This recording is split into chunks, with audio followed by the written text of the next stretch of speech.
Thanks, Moon Lagoon. So, Darrin is Mr. Money. Like, he literally, if you guys are not subscribed to his channel, definitely go and subscribe. But he has this avatar, the I got good credit face. Yeah. And I guess the story, oh my God, there it is. So the story behind the photo, right, is literally this guy got caught by somebody looking at the screen like that, right? Now you would think the way he's like biting his lip that he's looking at a woman. This guy was biting his lip at his credit score. Was looking all longingly and desire, ooh. Like, man, what you looking at, dog? And I was like, man, because I just got the thing, the credit alert, the credit monitoring. And I was like, dog, I just got my credit score, man. And it looked good. I was like, oh my God, yeah. So anyway, yeah. That's incredible. So we all want the I got good credit face. We all want to be able to make that face our credit score, because I'm telling you, Darrin, when I look at my credit score, that's not the face that I'm making. You're making that. I mean, hey, Jedi Mike. And hear me out, because my credit score has improved by maybe 20 points, 25 points since I've been with Mr. Uppity. He's definitely been, he's financially literate, it's his language, but I find myself with him very shy, because it's embarrassing to be in an intimate relationship and then you reveal these things about yourself that are really undesirable, a lack of financial literacy, so I think it's a little easier. Man, yeah, it's a difficult conversation, man, for couples to have, to say the least. I mean, it's a lot of head bumping and scratching and tears and gnawing at the teeth and gnashing at the teeth and all that stuff in order to get something like that happen. So, especially with two people who aren't necessarily speaking the same language, or maybe the same language with a different fluency. So maybe let's say Arabic, I've got the fluency of a kindergartner, whereas he's got the fluency of a native born speaker who is, an Arabic major the way that you would be an English major, right? So, hey, Dwayne Darmain, welcome. So, really quickly, tell us about your financial literacy journey. Would you mind? Yeah, no problem. No problem. So I grew up, I guess I was a two-parent household, and my dad decided that he wanted to cash out of his money and cash out and kind of be out. So left us with my mom, and my mom was a realtor. And I remember was kind of going, she was a realtor, and we went to go try to get assistance at the welfare office, and they turned her down because she had just gotten her commission check 3 months ago. They told she had made too much money. So it was like, oh my God, what do we do? And so I was always we had some savings stuff aside, but I always remembered that. And I was like, I wanted to be someone that understood, kind of understood money. There was actually a class that we took in high school, in my senior year. That was the economics class, and that's where I learned about Thomas Sowell, Dr. Thomas Sowell. Thomas Sowell. Yeah, Dr. Thomas Sowell was the first Black member of the Federal Reserve. He was the first Black governor on the Federal Reserve Board. The Federal Reserve Board are the people who determine our monetary policy. They determine the interest rates. I'm sorry, I know this is off the topic, but chat, only an actual authentic pro-Black person would even know that, because that's not something you open a book and find in Black history. Whoever this is, Thomas Sowell, I've never learned about him, so I'm really Yeah, he wrote a book. He actually wrote a book, and I did a stream. It was he wrote a book called Black Rednecks, and it was basically he associated. This is something that I would talk to friends about, and I say, as a society, Black folks are back. We're back 50 years. So if you look 50 years what white people looked like 50 years ago, that's what Black folks look like now. And so he talked about how some of the foods that Black folks eat, like fried chicken, is a Scottish food. I didn't know that. And so if you look at, the white hoods of Indianapolis, 50 years ago, they would look a lot like what the Black hoods in Indianapolis look like now. And so what we're doing is we're living the same lifestyle of the hill people of Ireland. Wow. It's crazy, right? So anyway, so I met Dr. Thomas Sowell. I was like, oh my God, I was like, this guy's a genius. I want to study economics, so I want to be like Thomas Sowell. And the whole thing is like, during the senior class, we have a stock project, and I picked AT&T. And I picked AT&T because my mom had gotten a job. They had a deal where they were hiring women. There was like a push for them to hire women. And so I was like, I want to buy AT&T stock, and that's going to be the stock I research. So it's SOWELL. Your mom sounds like a badass. Yeah, she is. She's my mom is. Yeah, she's a bad motherfucker, boy. I was about to write Thomas like I was wait. Yeah. So Thomas. Yeah, THOMS. SOWELL. Okay, there we go. So that's some Black history for whoever's in the chat. All right. Yeah. He's like a true Black conservative. So, and I would say I'm a Black conservative as well. So yeah, you definitely are. Yeah.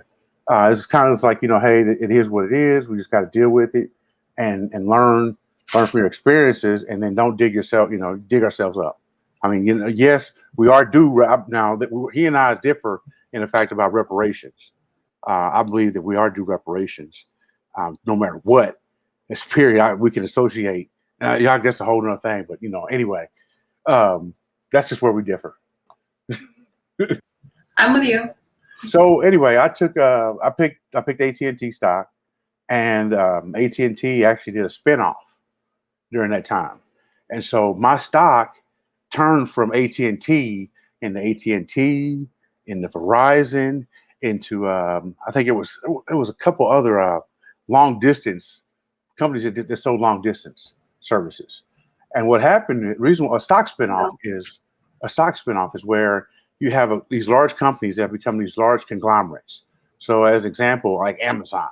Amazon is a company that's made up of. A company gets to the point where they're so large, where they start acquiring. They can't make enough money just with regular sales to keep growth, to keep shareholders happy. So what do?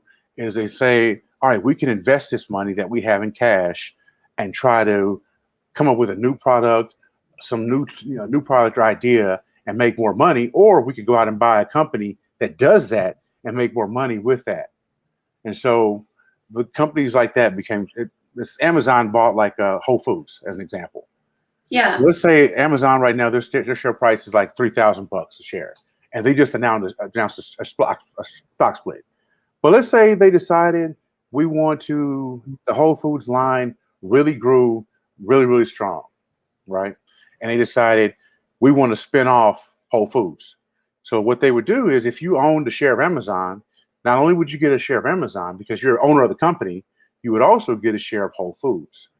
I worked at Whole Foods when that whole thing happened. So yeah, there you go. I feel like I know something. There you go. Boom, boom, boom, boom. So I was like, oh my God, this is really cool. Hey, what's up? What's up, Sister DC? So I was like, this is really, really cool. So I went to college, and I was like, I wanted to go to law school. So I majored in political science and philosophy. But then I saw that a lot of the philosophers were economists. And I was like, oh my God, it's like, okay. So, and I was like, Thomas Sowell, I was like, okay, I'm gonna major in economics. And so I had an opportunity to be in Grambling, where I went. There were 5 people in my major, like literally 5 people. So it was crazy because we were able to, we were responsible for expanding Louisiana Road 150. We were responsible for when Wall Street needed to have someone do like a 2-week internship, and they needed a Black person to do it with a good GPA. Guess they would come? They'd come to the Grambling department, and they would grab somebody from Grambling, and we would say, "Oh, hey, or our professors would be able to tell us to say, "All right, I know this person directly," and they would just write it, write us a work with professors on grading papers, doing whatever. So it was that's incredible. Yeah, I know, so that's major in economics, normal. yeah. people get scared of economics for some reason, but it's not. Economics is not about money. It's not about numbers. Oh yeah, you know. GS, I thought you knew. Mm-hmm. GS, yeah, grand fam, baby, grand fam. But no, but the thing is, people look at economics and they get intimidated because they think it's about money or numbers, and it's not. It's about ideas. It's about ideas. It's about ideas. It's communism is an economic idea. It's an idea. Capitalism is an idea. It's an idea that says, it's an idea on how resources should be allocated amongst people. Mm-hmm. So if I'm a communist and I have an idea, my idea is that I believe that the government knows best and how and who can, which industries need to have resources allocated to whoever and so on. Well, we know that communism was actually responsible for killing more people than any disease in the 20th century. So we know that system does not work. However, there are black people who believe that it does work. I don't know why. But then we have capitalism, and capitalism is wasn't Malcolm X into communism? No, I don't know. Maybe he wasn't into communism, but I think he had some like commie. Is that a bad word, commie?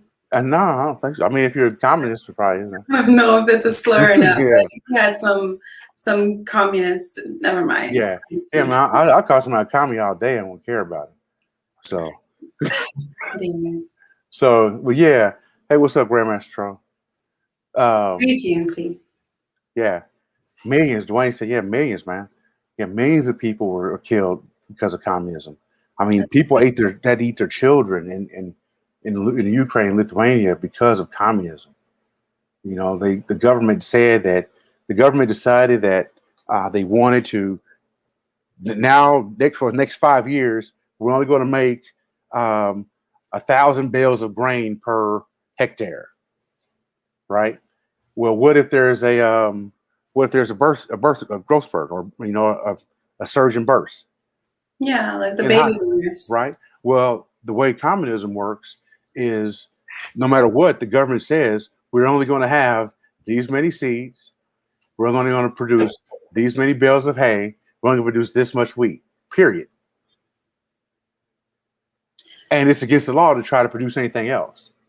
It'll never be a good idea to entrust your future financial safety with a group of people you can't regulate. Right. Which is off top. Yeah. Off top, that's a bad idea. Yeah. They say the Russians gangsters are farming for little stuff. And the thing is China is a communist nation, and China has actually did that. I mean, that's how China pulled forward. I mean, you look at Pol Pot, you look at the whole deal that happened with Southeast Asia, and the cause of Vietnamese War and all this stuff. It's just all around communism. So, and how Pol Pot believed that that the intellectuals were the people who caused all the issues. So they decided to go and kill all the intellectuals. And it was government policy. So anyway, but that's not what we're talking about now. So that's a whole other topic, man. Wow.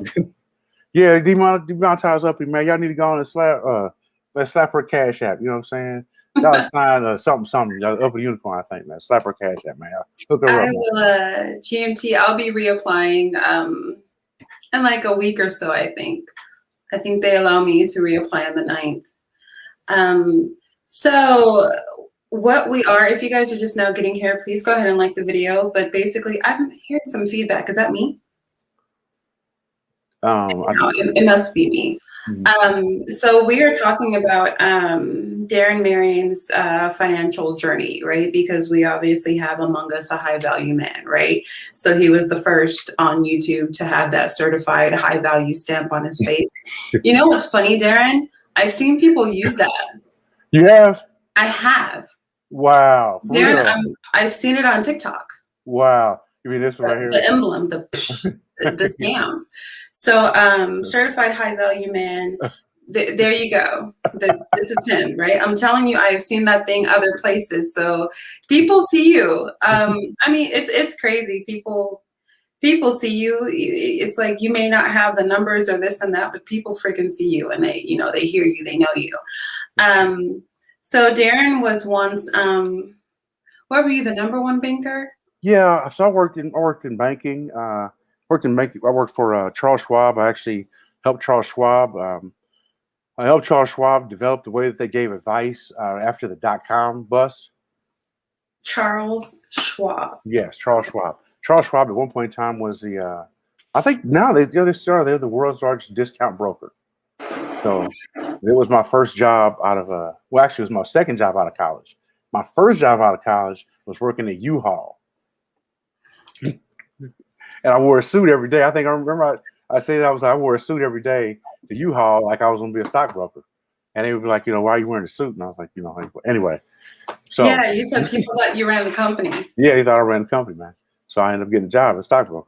So I worked at Schwab, and then I went to move down south where I worked for American Express Financial Advisors. I worked for Fidelity Investments. I worked for Bank of America. I worked for First Financial Bank, First National Bank, Wachovia Bank, and Wachovia Bank and South Trust Bank. So I was a licensed Black MBA with an MBA in finance in Dallas, Texas. So you're highly sought after. Okay, I'm having an airhead moment. Should we be calling you Dr. Marion? Well, I'm an ABD in financial administration. So, but no, don't call me that. I don't know, you guys. I mean, I'm feeling like I should be calling Darrin Dr. Marion instead of Darrin Marion. Yeah. I'm feeling like I don't need to be on a first name basis right now. What say you, chat? I'm learning, and I'm very impressed. Yeah, so, yeah. So you just know money. You and money are besties. You guys are cool. No, I mean we all right. You know what I'm saying? I understand it. I understand the relationship, and I don't. I respect what it can do. I respect how it can change lives. So can I tell you what so many Black women, what our relationship to money is? And ladies in the chat, if I offend you or if I say something wrong, you can chime in. Maybe in half an hour, you can even come up. But a lot of Black women, our relationship to money is like our relationship to the church. Specifically with our pastor. I'm talking a lot of blind faith. I'm talking a lot of, dogma and like all these different church songs. Like if you want to be rich, pay your tithes and your offering. If you want more, give into the poor, right? This is like a 90s gospel song that, we used to sing as, the collection plate and things would go around. So we would kind of have this charitable kind of wish. If I just do the right thing, it will happen back to me. But we don't have a relationship necessarily with stocks and bonds and trust funds and what the hell is life insurance, hashtag GoFundMe, my cousin died, and things like that. Cash app us because, so-and-so is sick. There is that relationship isn't there. Yeah. We're almost afraid to talk about money so much so that we just throw it out. Mm-hmm. Like we just give it away. And we somehow think as African-American women that investing in other people will make them in turn invest in us. But really it's like, because we're so known for that, it's like people are like hitting a lick when they're dealing with an African-American woman. Yeah. And take her for what she's got. And then after that, it's like, well, you should have chose better. You could have said no, blah, blah, blah. And it's like, you just knew you're trying to make it stop. It's like when something's hitting you, it's like, oh my God, it's hitting you. You're like, damn, man, but how do I make you stop? You know what I'm saying? And so you start throwing money, you've been known that everybody wants to throw money at a problem. Right. Right. So like, instead of arguing, instead of a back and forth, it's just like, look, fine, I'll pay for it. Don't worry about it. Like, we do these things. And I guess we're looking for reciprocity. But I think that's how, and ladies in the chat, if I'm saying anything wrong, go ahead and say something. But like, it's literally I think that's half the reason why our net worth is on our head. Half the reason why our net worth is in our lace front wigs and these things that are painful to talk about, but we must discuss the ugly, right? Like, sure, people attack us and make fun of us, whatever else, but I'm just like, at the end of the day, we have real problems that we have to look at and correct as African-American women. And I think we need to have some kind of a kumbaya, come to the table, altar call for us and money. Our relationship with money is bad. And then on top of that, being the world's largest consumers. They say African Americans, but I'm just like African American women. Like, we want that, we cop that, we got that. And yeah, it's facts. It's facts. Mocha Mommy says something about, wow, black and finance owed their careers to you breaking down barriers. Actually, and you know what's funny, Mocha Mommy, is I was a member of the largest class action settlement for racial discrimination in U.S. history. I worked at Merrill Lynch for a period of 10 years. At Merrill Lynch, there were only 1,100 black brokers in the entire company. And Merrill Lynch is the largest brokerage firm in the world. This guy is a legend. There's 8 people here. This guy's a legend. You know what I'm saying? So it's like, yeah. So it's yeah. So I definitely agree. Yes, that is true, Mocha Mom. Yes. So but anyway, so yeah, when I worked at in banking at down in Texas. I was the #1 banker in the South for Wachovia. So I specialized in doing lease lending for gas wells.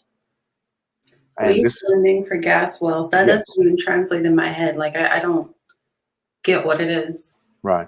Well, gas wells like at a gas station? No. So North Texas, it sits on something called the Barnett Shale. And the Barnett Shale is the largest concentration of natural gas in the world. Wow. Okay. So I just thought Texas had oil. Right. No. Yeah, North Texas is like it's a huge concentration of natural gas. So the thing is they know that the gas is there, but people can't get to it. And so then you'd have these companies called wildcatters, and these wildcatters would say they put together these different groups to try to get money to go and drill down there. Well, they would have to lease the land to people. So you'd have middlemen. You'd have middlemen that would come in to lease the land from the well owner, and then you'd have the wildcatters that would come in and buy the lease from the person who leased the land. So I was the person who helped finance the guy who leased from the landowner. Good God. Yeah, it's commercial lending. I did commercial lending. I did private banking. I did investments. I held every license you can imagine. I sold gold, gold coins, commodities, you name it. So yeah. These are cars out to build our family members. It's facts, man. So one of the first things I did, I guess, you know what she's commenting on, right? What's this that? Comment, you know what this comment goes to, yeah? What's that? Oh, we were talking about Black women's relationship to money. Mm-hmm. How we don't know. Yeah. We don't know. A deed, a house deed, man. Yeah. Because you ain't got that bread just put aside, man. It's sad, man. Shouldn't be putting up your house for anybody. Let them do their time. Hell no, yeah, you know what I'm saying? Hell, were they crown to the time, man. You know what I'm saying? Hell, were they thinking? Yep. Facts. Look at Afro-sexual women like, he's single?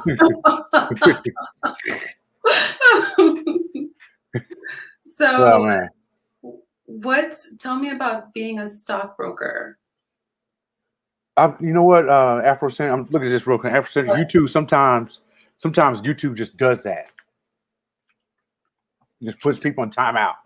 I literally, every time I have a live stream, I have somebody who was put in timeout and they're just like, what did I do? And I'm just like, I don't know. Like, my fingers are right here. But I guess I have a bot. And then also YouTube will come and moderate. So if somebody comes and dislikes my video or reports it for whatever reason, YouTube's eyes are on you. So sorry about it. Sorry about that, sis. Man, that's crazy, man. Hey, Brass Man. Yeah. YouTube is garbage like that, man. But you know how you can do that? You can change that stuff, man. You can buy stock in YouTube. Buy Okay. stock in Google and your Cash App. So I tell you to do this all the time, man. People get content creators get Cash Apps. You can buy stock with your Cash App. You know, there were a lot of stocks that really did there were a lot of stocks that really went up like fast, and the stock market's really taking off crazy right now. And people Tesla's jumping up right now. The Tesla, Moderna, Moderna. The way that I diversified my investment portfolio was through Cash App. So I have Webull on my phone, but I really don't know how to use it. And that's one of the more embarrassing things to discuss with Mr. Uppity, because he's just like, oh, do this, this, and this. And I'm like, got it. What's next? Got it. It's embarrassing to have such a childlike relationship with money as an adult.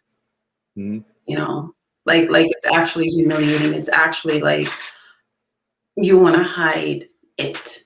Like, it's like, how do I say that I never learned? How do I say that I don't understand?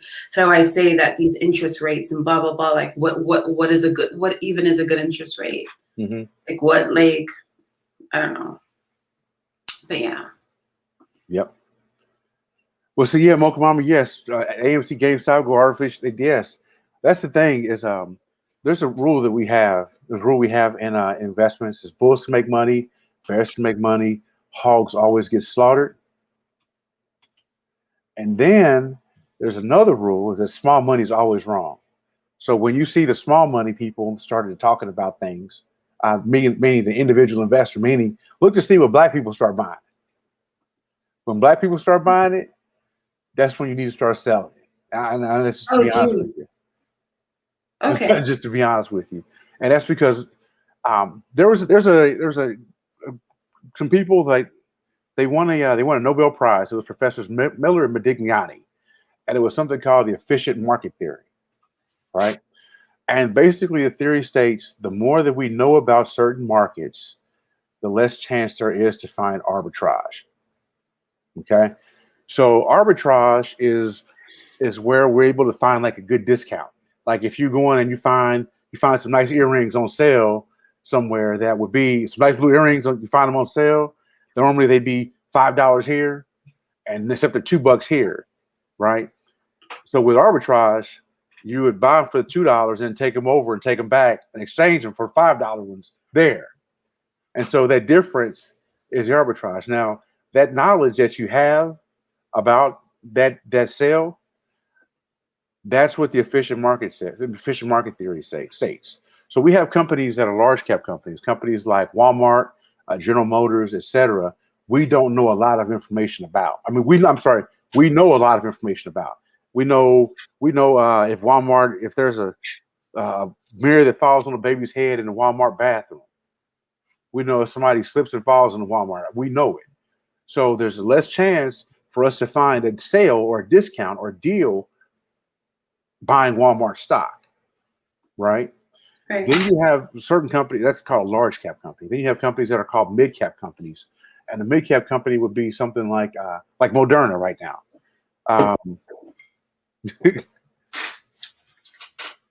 My girl, Afrocentric woman, is taking notes. I think you guys might need a collab. Right on, man. She's a good girl. Right on. So then you have companies like, I think like Moderna. Moderna is the people who make they make the vaccine. Dr. Marion.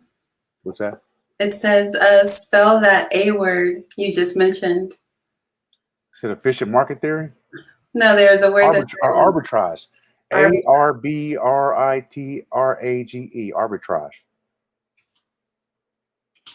Yeah, I can type it out if you want. I think I heard ARBRITRAGE. Yep, arbitrage. Okay, see, I don't even know what this word is, and I wasn't sure what you said, but I can spell. Okay. So another one of those things that makes me look like I'm more intelligent than I really am. So that word is in the chat, spelled by a person who has no idea what it is. All I know is Greek and Latin roots, and I see something that looks like arbitrary. Mm-hmm.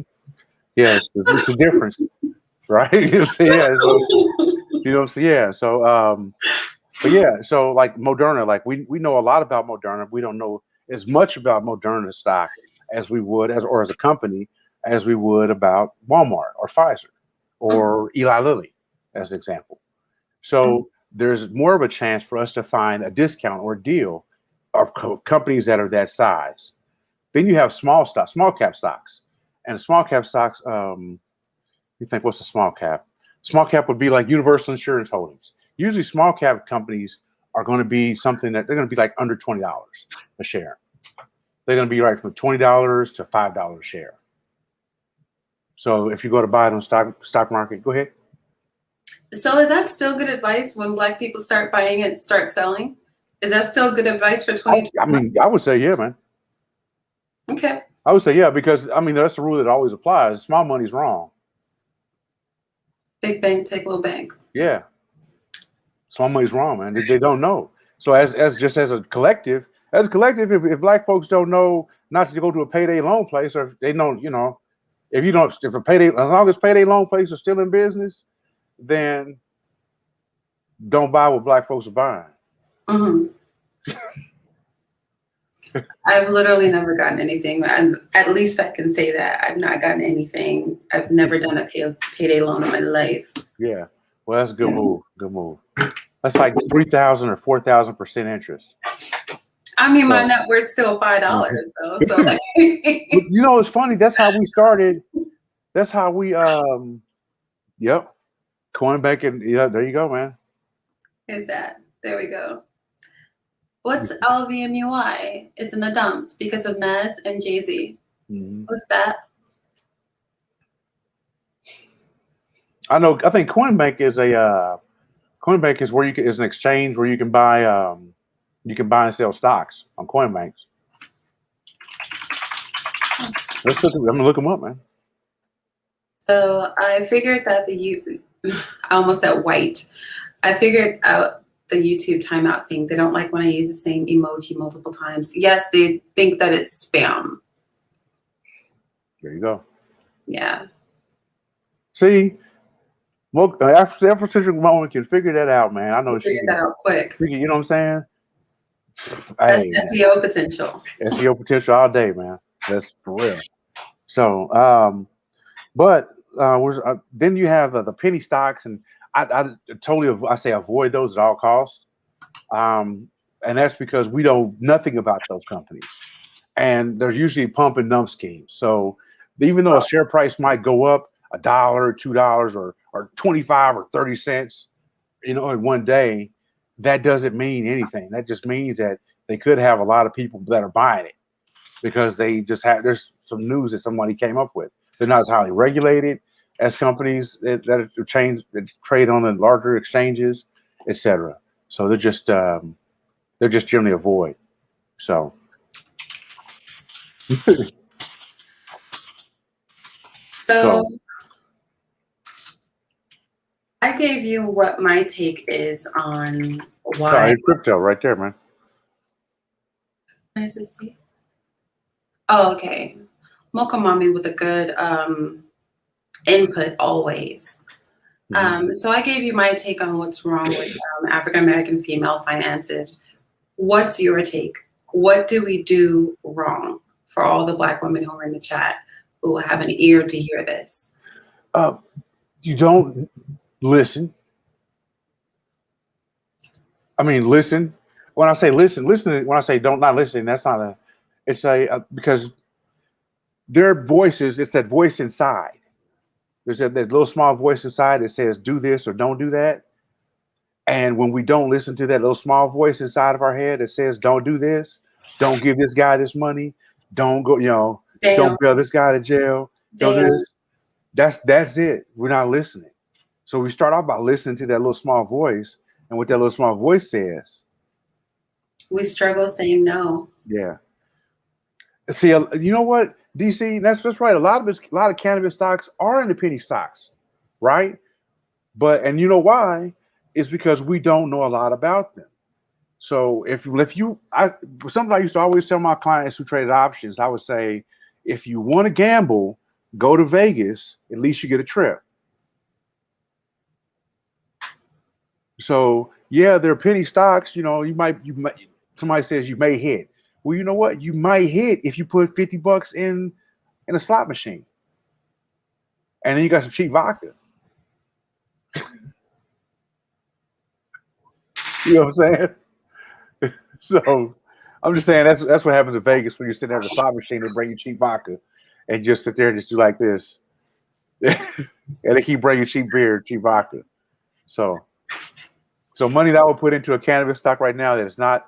Now there are cannabis stocks, cannabis farms. I think you and I did a talk on my channel where we talked about some ways that Black women could get money. Yeah. And I was talking to one of my friends today, and he was like, man, what should I do? I was like, you know what, man, why don't you start a marijuana farm? There you go. The government will pay you to start a cannabis farm. At least you own the land. Wow. It's legal. I mean, it's places that it's legal.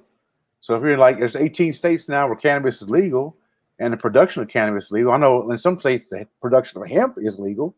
Is it legal in Texas? In Texas? I don't think so. I don't think so. I know in Kentucky, Indiana, hemp production is legal. So I think Nick Lachey, that's how he made a lot of money. Was doing he was building cannabis farms in Ohio. So if you guys aren't familiar, Nick Lachey is Jessica Simpson's ex-husband, right? The white guy from 98 Degrees. Yeah. Okay. That's him.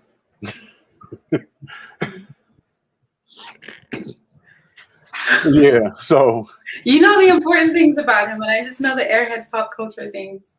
This is such a we get there. It's all good. Yeah. So you want to short those risks? I wouldn't even.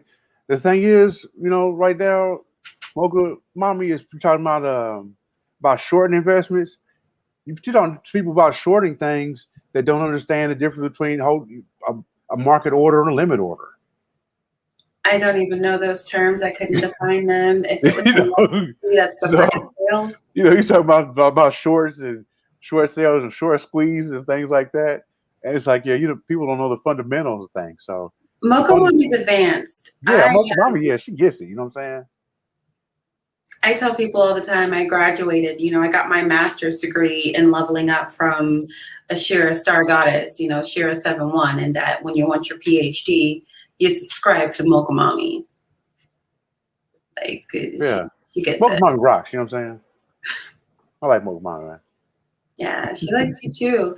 I buy and hold. I'm a long-term investor. Yeah. So something else like a way you could do, where you could invest in medical marijuana would be the website. The website. Yeah. So there are right now there are affiliate programs that allow people to learn about how to open up medical marijuana. There are people who want to buy books online about medical marijuana. So what you do is you set up a website. Like I have a website, howtosellweed.com. It's not built out yet, but I have it. And it's an affiliate website we have affiliate programs through like people to buy bongs. There's Oaksterdam University where it pays like $150 for every person that we refer there. So Plan 13. What do you think about this as advice, Darrin? What's that? What do you think about this as advice? I don't know anything about it. So Plan 13, what do? They sell weed, they make weed, they cultivate, what do they do? I don't know. It's Grandmaster Cole. That's the only one you need, though, I guess. So I say the only one I would need, man, would be my own website. So something that I love that you said that African American women have a problem with is that we have a problem with listening, and that we need to listen more. And I love that you added that we need to listen to ourselves, because normally we can tell when a man is a bad investment, but then we do that perverted version of Christian faith thing, and we excuse ourselves from accountability by if I just have enough faith, if I just pray hard enough, if I just this, and it's just like, okay, well, faith without works is dead. You have to, like, you knew what you were working with. Mm-hmm. So it's on you for making these poor investments in people. Man, I mean, I can show you how to find the stuff real quick if you want me to. Sure. Were you talking to me or Afro? Yeah, I'm talking to you. Yeah, I can show, like, I can do a quick query on how to, I do that if you want to stay along another line. I know I can Do start you to go want off to into share different your things. screen or what? Yeah, I can share my screen. It's fine. Okay. Let's do it. We have time. Okay. What's one of the first things African American women can do to get their network off of their heads and into their hands? I don't know. So the first thing you do is just go and use YouTube, man. I mean, YouTube is a great tool for, what is a stock? To really just start to look to see what are some base level things. So would you say then free education? Yeah. And there are a ton of people who want to give free education, a ton of places to go for it. So if I wanted to start an affiliate site, right, I would go here. I would say, I want to start an affiliate marijuana site. So I could say, all right, affiliate. And I might have to go and point actually 5 minutes. Affiliates. Well, you've given us an hour and your time is definitely money. So we're all enriched because of it. So thank you for being here. That's all good. So right here, look at this. So these are affiliate right here. So this is Canna Affiliate Network, a $20 sign-up bonus. So just for signing up, it says join the Canna Affiliate Network, highest payouts, earn up to 40% commissions on every sale. Sign up to become a brand ambassador, receive an automatic $20 sign-up bonus. Multiple affiliate offers. Earn up to 30% commission, $20 sign-up bonus. So let's click on it real quick. Okay. So you got to sign up. So if I sign up, I'd get $20 real quick. Mm-hmm. Let's go back. Here are the 10 best affiliate marijuana programs for 2021.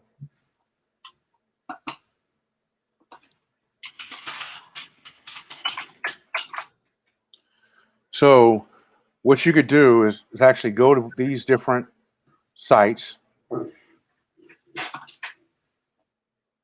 Like here's Air Vape. This right here is Air Vape. So let's go here. Air Vape USA. Open up in different screens. So let me.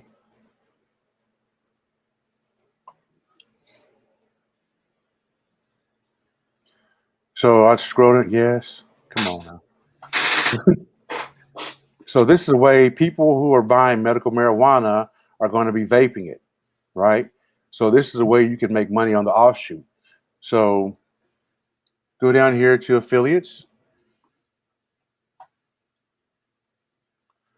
And then it tells you about their affiliate program. Okay. So you determine what affiliate program is going to be best for you. Then you go to a place called Fiverr. Have you heard of Fiverr? I've heard of Fiverr. Okay, so you go to Fiverr. And you can get Fiverr. Look at this. They got a sister on there, man. So they must be listening to us right now. No, I'm serious. They do. They actually literally listen to what we're saying. So, and then I would type in build a website. Build an e-commerce website. Here's build e-commerce website. And then I would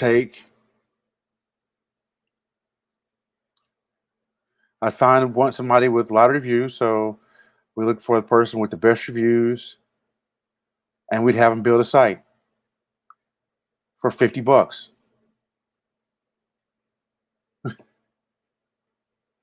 And then we would go back and we would buy some articles. We put the articles on the website about put about 30 or 40 articles about vapor marijuana, medical marijuana, things like that. And when people would go and do a search for medical marijuana or would learn about medical marijuana, they would come to your e-commerce site. So there's a few more steps that are involved, but this is kind of the A to B to C. So this is where I would get a website built, and then I would say article writers. So it's a place where I get article writers. I get writers are from the most articulate and most educated group of people in the world, Black women. So I run ads on HBCU Facebook pages, and I say, hey, are you a sister? You want to be able to have a writing career? Wow. There you go. So that's what I said. I think it was Lorraine who was just like, she made a joke, and I was like, don't play. Darrin will hire you, okay? Darrin will hire you. He hires Black women. Yeah. Well, you hire everybody. Yeah. But see, article writing, and you could actually find somebody that does SEO type content. Or you could just buy $5 articles and then go online and learn about SEO and optimize stuff yourself. So, but yeah, that's just a quick thing. I feel like SEO is scary, but at the same time, like, what kind of a learning curve do you think SEO is? Is SEO comparable to like coding? Is it comparable to like much easier than coding? Yeah. Mm-hmm. Okay, my bestie is certified in like 4 or 5 different like coding languages, 6 or 7. So I always tell her to like, if she can do that, that she should be, she should get into SEO work. Yeah. So hopefully I can introduce her to you, and it's okay. Yeah, right on. That'd be dope, man. Be dope. Well, I have to go. Okay. I do apologize, but I would love to get more in depth, I guess, to talk kind of about some stock ideas or things like that, So we'll have to have a Black Woman's $5 net worth part 2. Yeah. Let's kill it, man. Let's turn, you know what I'm saying? Let's turn this around, man. I'm tired of seeing sisters, man, talking about $5, man. Y'all supposed to be way more than that, man. Absolutely. Y'all created the first Black millionaire, man. You want to create a millionaire, man? Make Black women products. Period. I always tell Black women, like, our hair should be our business.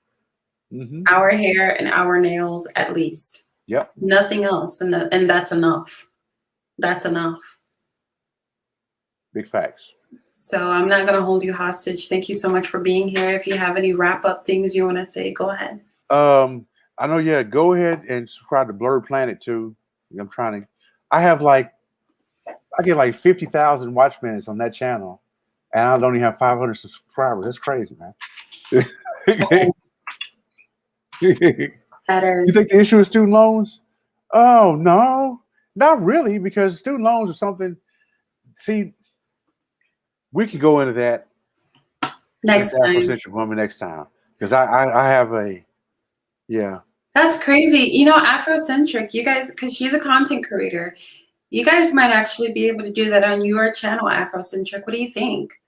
You can email Darrin at Darrin@RetellSEO. Darrin Marion. Yeah, Darrin Marion, email. A bunch of them, man. So I'll try to drop some of them in the chat, but that might be a great. You guys want to expose, especially divested Black women. You really would benefit from exposing Darrin to your audiences. You'll notice the people who are doing the most in real life, a lot of times they have the smaller YouTube followings. Okay, so she says, I'm open to that. Look at this. Yeah. Okay. All right, Darrin, I'm not going to hold you hostage. All right, right on. There's